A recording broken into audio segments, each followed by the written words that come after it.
ఏ సంఘంలోనైనా Christmas పండుగ వస్తుంది, గుడిని అలంకరించండి, రంగులు ఇట్లు పెట్టండి, కేకులు కట్ చేయండి, గట్టిగా తినండి, తినక ముందు సీసాలు తాగండి. అమెరికాలో కానీ యూరప్ దేశాల్లో కానీ ఈరోజు జరుగుతున్నవి ఏంటి చెప్పండి? పండగ వస్తే మందు, మటన్ పీసు, చికెన్ పీసు. పండగలు నువ్వు సంతోషించడానికి, నువ్వు తాగి చిందులేయటానికి. ఎంతకీ దేవుడు నిన్ను పుట్టించింది పండగలు చెయ్యమని నీ గురించి అక్కడ చెప్పలేదే. దేవుని జ్ఞాపకం చేసుకోవడానికి ఏ పండగ చేయమన్నాడు?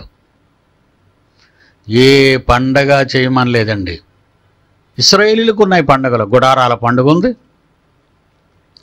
బలుల పండుగ ఉంది, ధూప నైవేద్యాల పండుగ ఉంది. ఈ పండుగలు ఉన్నాయి ఇశ్రాయేలీలకి. కానీ క్రైస్తవులకు గుడారాల పండుగలు లేవు. క్రొత్త నిబంధనలో గుడారాల పండుగలు చేయండి. ఎప్పటికేనండి చాలామంది గుడారాల పండుగలు చేస్తారు. వాడికి అసలు బైబిల్ తెలుసా గుడారాల పండుగ చేయటం? ఒకటే చేయమన్నాడు ఆయన. దేవుణ్ణి జ్ఞాపకం చేయడానికి ఒకటే చేయమన్నాడు. ఆ ఒక్కటే చదువుతుంది. ఇప్పుడు చూడండి, ఒక్కటే చేయమన్నాడు జ్ఞాపకం చేయి. నన్ను జ్ఞాపకము చేసుకున్నట్టుకు మీరు దీనిని చేయుడి. కొరింథీయులకు రాసిన మొదటి పత్రిక 11వ అధ్యాయం 23వ వచనం. అందరూ తీసి చూడండి. ప్రపంచంలో ఉన్న మత శాఖలకు సంబంధించిన క్రైస్తవులు తప్పనిసరిగా మీరు మాయబోధలో మునిగిపోయారు.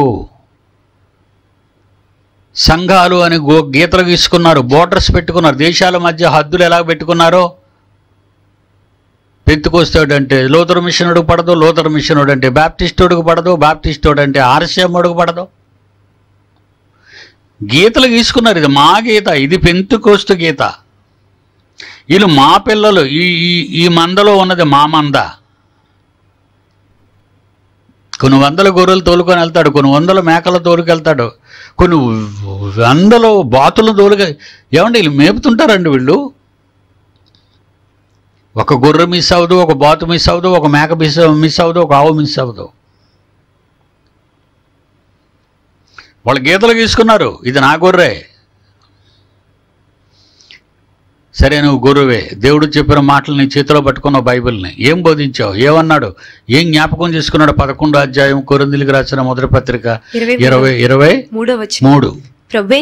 ప్రభువైన యేసు తాను అప్పగింపబడిన రాత్రి ఒక రొట్టెను తన శరీరాన్ని బలివ్వబోతున్నప్పుడు ఆ శరీరాన్ని, తన శరీరానికి బదులుగా ఒక రొట్టెని పట్టుకొని కృతజ్ఞతాస్తుతులు చెల్లించి దానిని విరిచి ఇది మీ కొరకైన నా శరీరము, నన్ను జ్ఞాపకము చేసుకొనుటకై దేనినో కాదు దీనినే చేయుడి. చూడండి అంత, దేనినో కాదు. గుడారాల పండగ లేదు, హార్వెస్ట్ ఫెస్టివల్, ప్రారంభ పంటలు, కోతకాలపు పండుగలు క్రైస్తవులకి. ఇది కోతకాల పండుగలు క్రైస్తవులకు కాదు. కోతకాల పండుగలు ఇశ్రాయేలీలకి. ఇశ్రాయేలు సున్నతి చేసుకున్నారు. ఏ పాస్టర్ అయినా మీ మగపిల్లని 8వ రోజు తీసుకొచ్చే సుల్తీ చేస్తున్నాడా? నేను అడుగుతున్నానండి, కౌంటర్లు వేస్తున్నాను. నువ్వు ఇశ్రాయేలీయుడివా, భారతీయుడివా? Your Indian. అది ఇశ్రాయేలీల పండగలు అవి. You are not a Israel, you are not a Jew. నువ్వు యూదుడు కాదు, నువ్వు ఇశ్రాయేలీయుడు కాదు. కోతకాల పండుగలు, వార పండుగలు, బలుల పండుగలు, గుడారాల పండుగలు అది ఇశ్రాయేలీయులవి. మీవేంటి? యేసుక్రీస్తు అంటున్నాడు, నన్ను జ్ఞాపకము చేసుకొనుటకై దీనిని చేయండి అని. ఆయన జ్ఞాపకాలలో నీవు రొట్టు విరవాలి, ఆయన శరీరాన్ని పంచుకు తినాలి, ఆయన రక్తాన్ని పంచుకు తినాలి ద్రాక్షారసంగా.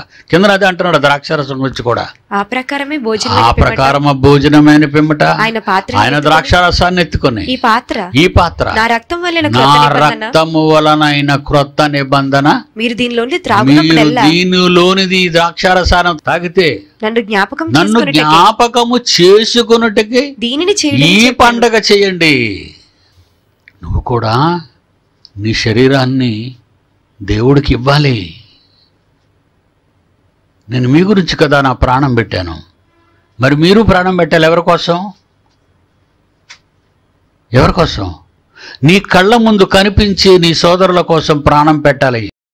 బీదలనందరిని కనికరించు వారిని తనకు అప్పిచ్చువానిగా తండ్రి ఎంచును. గిన్నెడు చన్నీళ్ళే ఇచ్చిన వారిని ప్రభువు జ్ఞాపకం చేసుకొని ఫలమునిచ్చును. తన సేవకులకు నీవిచ్చిన సహోదరులను ప్రేమించిన అల్పులైన వారికి చేసిన ధర్మ కార్యాలన్నీ చేరును.